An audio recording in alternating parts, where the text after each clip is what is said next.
Parce que vous étiez là. 3 mots, une réponse si simple, si absurde, et pourtant si terrifiante. C'est la raison que donnent les tueurs masqués de The Strangers pour expliquer leur choix de victime. Aucun mobile, aucune rancune. Juste la malchance d'être chez soi au mauvais moment. Le générique du film affiche fièrement.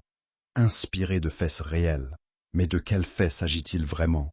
Y a-t-il eu une seule affaire où des inconnus masqués ont terrorisé un couple isolé? Ou est-ce un mensonge pour rendre le film plus effrayant? La vérité est bien plus complexe et bien plus glaçante, car The Strangers n'est pas basé sur une histoire vraie. C'est un cocktail explosif de plusieurs affaires criminelles réelles, mélangées à une expérience personnelle terrifiante.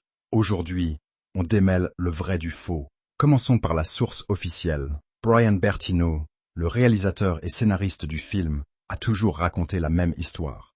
Quand il était enfant, une inconnue a frappé à la porte de sa maison. Elle demandait quelqu'un qui n'habitait pas là. Bertino, jeune, lui a répondu et elle est repartie.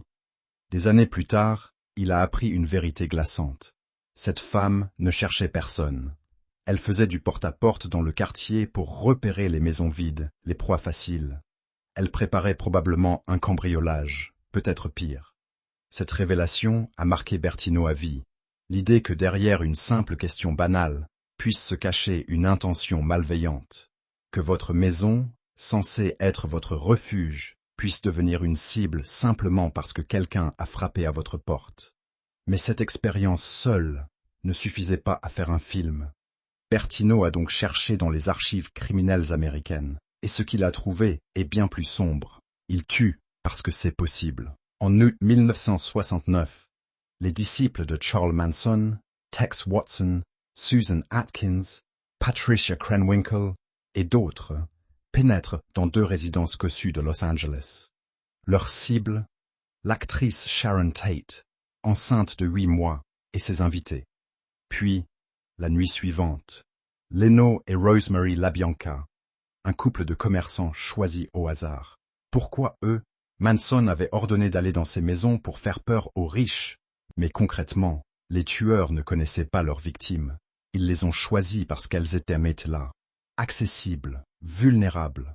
Cette idée d'une violence gratuite, absolue, sans motif, est exactement ce que Bertino voulait capturer. La fameuse réplique « Parce que vous étiez là » est l'écho direct de cette philosophie mansonienne. Pire encore, en 2016, des rénovations dans la cabane ont révélé un message gravé sous le papier peint. « Je ne dors plus », comme si la maison elle-même gardait la mémoire de l'horreur. Avril 1981, Keddie, Californie. Une petite station balnéaire isolée, entourée de forêts. Dans le cabin 28, Sue Sharp, une mère de famille récemment divorcée, s'est installée avec ses 5 enfants pour recommencer une nouvelle vie. Ce soir-là, Sue, ses fils John et Rick, et l'amie de John, Dana Wingate, passent une soirée tranquille. Ils regardent la télévision, jouent aux cartes. Rien ne laisse présager l'horreur. Le lendemain matin, la police découvre une scène de crime digne d'un film d'horreur. Sue Sharp, 36 ans, a été sauvagement assassinée, ligotée avec du fil électrique et du ruban adhésif, frappée à la tête avec un marteau, poignardée à plusieurs reprises. Dana Wingate, 7 ans, a subi le même sort. Son corps s'est retrouvé à côté de celui de Sue, lui aussi ligoté et mutilé. John Sharp, 15 ans, le fils de Sue, a été tué dans une chambre voisine, ligoté, frappé, poignardé. Et les survivants, Rick Sharp, 12 ans, et sa petite sœur de 10 ans ont dormi pendant toute l'attaque. Ils n'ont rien vu, rien entendu. Ils se sont réveillés au milieu du carnage. Le plus troublant? L'enquête a révélé que les assaillants étaient plusieurs, qu'ils ont passé du temps dans la cabane, qu'ils ont mangé de la nourriture, bu des bières, comme s'ils n'étaient pas pressés. Une autre piste, souvent évoquée par les criminologues, est celle des tueurs itinérants. Dans le film, les agresseurs semblent être des nomades du crime, des fantômes qui frappent et disparaissent sans laisser de traces. Cela rappelle le profil de Tommy Lynn Sells, un tueur en série américain qui a avoué plus de 60 meurtres à travers les États-Unis entre les années 70 et 90. Son mode opératoire? Il parcourait les routes, s'arrêtait dans des zones rurales, repérait une maison isolée et frappait au hasard. Parfois, il tuait toute une famille. Parfois, il épargnait quelqu'un sans raison. Comme dans The Strangers, ses victimes n'avaient absolument aucun lien avec lui. Elles étaient juste là. Sells a été exécuté au Texas en 2014. Mais son héritage macabre plane sur le film. Cette idée que des prédateurs peuvent surgir de nulle part, frapper et disparaître dans la nuit.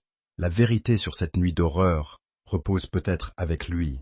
En 1981, juste avant les meurtres, plusieurs habitants avaient signalé des individus suspects rôdant autour des cabanes, des inconnus, des étrangers. Un témoin avait même vu une camionnette blanche stationnée près du cabin 28 dans les jours précédant le drame. Dans The Strangers, les tueurs arrivent dans un pick-up blanc. Autre détail glaçant. Sur la scène de crime, la police a retrouvé des cordes et du ruban adhésif identiques à ceux utilisés dans le film pour ligoter les victimes. Simple coïncidence? Peut-être? Mais Bertino a-t-il eu accès aux archives de l'affaire Keddie avant d'écrire son scénario? Le réalisateur n'a jamais confirmé explicitement s'être inspiré de Keddie. N'oubliez pas de vous abonner et de liker la vidéo pour ne rien manquer des réalités cachées derrière vos films préférés. À la prochaine. L'expérience personnelle du réalisateur avec le repérage de maisons. La philosophie du crime gratuit de la famille Manson. Les détails macabres et non résolus de l'affaire Keddie. Le mythe du tueur itinérant comme Tommy Lynn Sells. Le génie du film n'est pas d'avoir raconté une seule histoire, mais d'avoir canalisé une peur universelle, celle de l'inconnu qui frappe à notre porte, sans raison, sans motif et sans pitié. C'est cette peur, ancrée dans des fragments de réalité, qui rend The Strangers si profondément perturbant. Parce que ça pourrait arriver, parce que ça est arrivé, sous d'autres formes, à d'autres personnes. La vraie terreur ne vient pas d'un monstre sous le lit, elle vient de la simple idée que quelqu'un, un étranger, puisse décider que votre vie ne vaut pas la peine d'être vécue, juste parce que vous étiez là.